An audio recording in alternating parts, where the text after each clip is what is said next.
So say, take a look at some other organism. Like, say I mentioned a rat. You can teach a rat to run complicated mazes.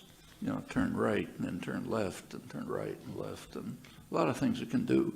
You cannot teach a rat to run a prime number maze, a maze in which you're supposed to turn right at every prime number. You can teach a human that.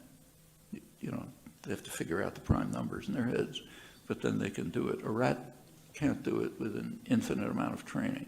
It simply does not have that concept. So it's a total mystery for rats. That's kind of analogous to the fact that a human embryo can't grow wings. It's just beyond its capacity. Now, there are some, I think the scientifically and philosophically interesting question is, what things are beyond human scope?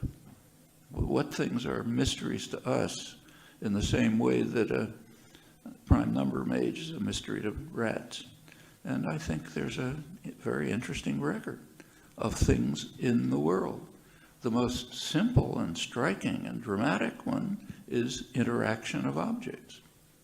You go back to the medieval period, and the neo-scholastic period, it was assumed that there are what were called sympathies and antipathies.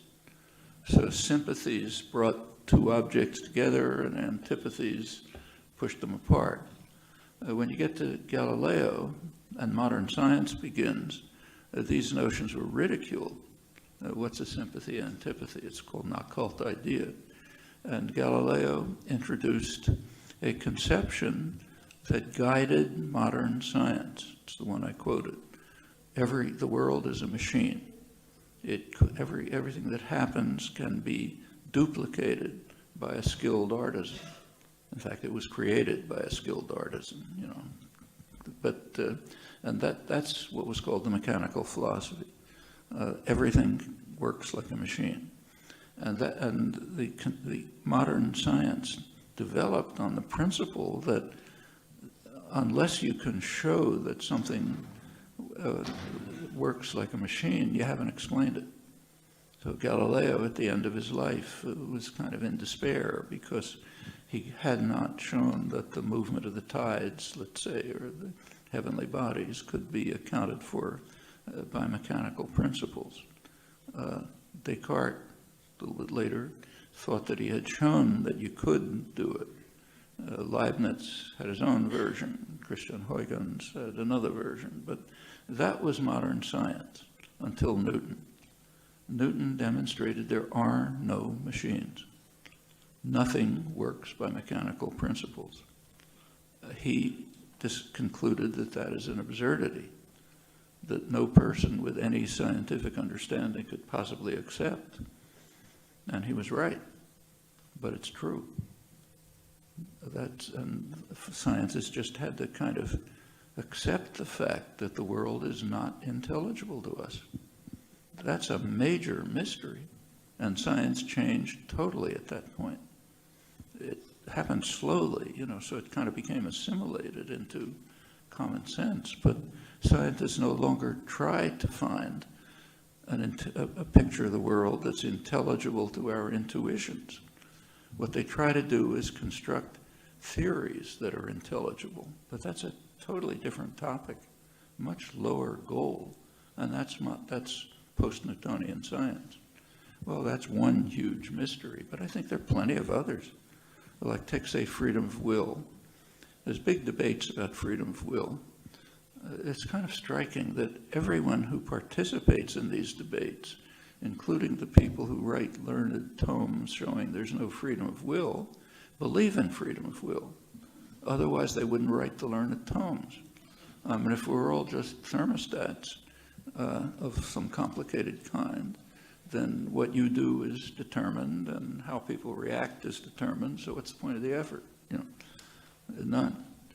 So everyone kind of intuitively believes it. I mean, we all believe that I can either pick this up or throw it across the room or not do anything with it. But what is it? Well, it lies beyond. I think you can speculate about what the core of the problem is.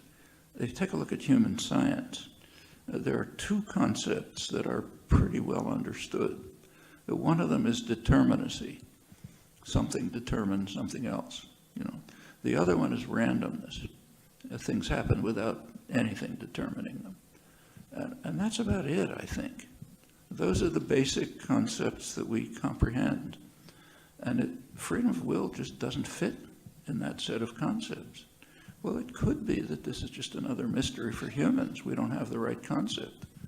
Some Martian might be looking at us and thinking how stupid we are. Why do we keep the determinacy and randomness when there's obviously that thing out there that I can't point to because I'm a human? You know? Could be. And many other things that seem imponderable might turn out to be like this. I mean, once we recognize that we're not angels, we are just biological organisms, and as such we must have limits. That's just point of logic. You could not have any capacities at all if you didn't have limits, because the capacities determine the limits. And then a question comes, well, what's beyond the limits? And we have some examples, plausible examples. There may be many others. And I think that's a fertile direction to explore once we abandon the kind of belief that we can do anything, which is a very common belief. And in the modern sciences, it's very common. That's just not true.